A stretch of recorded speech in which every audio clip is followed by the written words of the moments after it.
ഇങ്ങനെ വരുന്ന പൊടി ഇഡ്ഡലി ഇഷ്ടമാണ്. ഇതെൻ്റെ ഫേവറേറ്റ് ആയിട്ട് കേട്ടോ. എനിക്ക് ആ ക്രിസ്പിനെസ് വരുന്ന ആ പൊടിയുടെ ടേസ്റ്റ് ഇഡ്ഡലിയുടെ ഒപ്പം മിക്സ് ചെയ്ത് കഴിക്കണം ഭയങ്കര ഇഷ്ടമാണ് കേട്ടോ. അപ്പം ഞങ്ങൾ ഇന്ന് ഇഡ്ഡലി ദോശ എന്ന് പറഞ്ഞൊരു ഷോപ്പിൽ പോയിട്ടാണ് ഇത് കഴിച്ചത്. അത് കഴിഞ്ഞിട്ട് അവിടെ നിന്നൊരു സ്പൂണും പെറുക്കിയിട്ട് ജോതാപ്പി ഇറങ്ങോട്ടോ. ഇങ്ങനെയുള്ള ആക്രി സാധനങ്ങളൊക്കെ കുട്ടിക്ക് ഭയങ്കര ഇഷ്ടമാണ്. ഇതിൻ്റെ ടേസ്റ്റ് ശരിക്കും പറഞ്ഞാൽ എനിക്ക് ഇഡ്ഡലി പ്ലെയിൻ ആണെങ്കിലും എനിക്ക് ആ വരുന്ന മുരുമുര ഐറ്റം ഇല്ലേ അതെനിക്ക് ഭയങ്കര ഇഷ്ടമാണ്. പിന്നെ ജോതാപ്പി ഒരു ജ്യൂസ് ആട്ടോ അവിടെ നിന്ന് കുടിച്ചത്. പിന്നെ ഞങ്ങൾ നേരെ ഡെക്കാത്തലോണിലേക്ക് പോയി.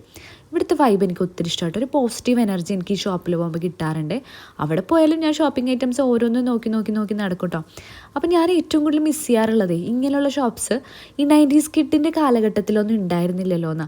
നമുക്കൊക്കെ ഒരു സ്പോട്ട് ഐറ്റം വാങ്ങിക്കണം എന്നുണ്ടായിരുന്നെങ്കിൽ എന്തൊക്കെ ചെയ്യേണ്ടി വരുമായിരുന്നു. ഞാൻ ഒരു സ്പോട്ട് പേഴ്സൺ ഒന്നും അല്ല, എന്നാൽ പോലും ഇത്ര അവൈലബിലിറ്റി ഒന്നും നമുക്കൊന്നും ഉണ്ടായിരുന്നില്ലല്ലേ.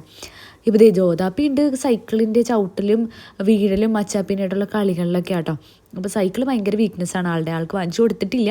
പക്ഷേ അവിടെ ചെന്നിട്ട് കുട്ടികൾക്ക് ചവിട്ടി ഒന്ന് ട്രെയിൻ ചെയ്യാനായിട്ടൊക്കെ ഉള്ള ഒരു സൗകര്യം കൂടി ഉണ്ടല്ലോ. ഇവർക്ക് എന്തൊക്കെ ഓപ്ഷൻസ് ആണല്ലേ. പിന്നെ സൈക്കിളിൽ വെക്കേണ്ട ഒരു ഐറ്റം ആട്ടോ അതും.